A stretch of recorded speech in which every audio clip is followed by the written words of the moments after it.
Hello all, இன்றைக்கி rose aroma கிச்சனில் என்ன டிஃபன் ரெசிபின்னு பார்க்கலாமா? இட்லி, தக்காளி குழம்பு, முள்ளங்கி சட்னி தான் பண்ண போகிறோம். வாங்க எப்படி செய்யுதுன்னு பார்க்கலாம்.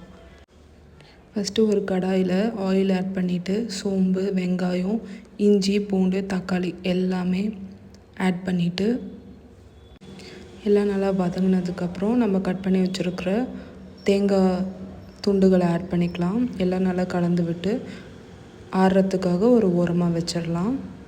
நெக்ஸ்ட்டு நான் என்ன பண்ண போகிறேன்னா முள்ளங்கி சட்னி தான். ஒரு வடை சட்டியில் ஆயில் ஆட் பண்ணி வெங்காயம், தக்காளி, பச்சை மிளகாய், அப்புறம் கட் பண்ணி வச்சுருக்க முள்ளங்கி எல்லாத்தையும் இதில் ஆட் பண்ணி எல்லாம் கலந்து விட்டுக்கிறேன். நெக்ஸ்ட்டு பூண்டு 2-3 பீஸ் பூண்டு ஆட் பண்ணிக்கிட்டேன். அப்புறம் புதினா, கொத்தமல்லி, கருவேப்பிலை எல்லாமே நல்லா சுத்தமாக கழுவி வச்சதை இதில் ஆட் பண்ணிக்கிறேன். எல்லாம் நல்லா வதங்கினதுக்கப்புறம் மிக்சியில் போட்டு அரைச்சி வச்சுக்க வேண்டியது தான். நெக்ஸ்ட்டு இப்போது தக்காளி குழம்பு நம்ம தாளிச்சிக்கலாம்.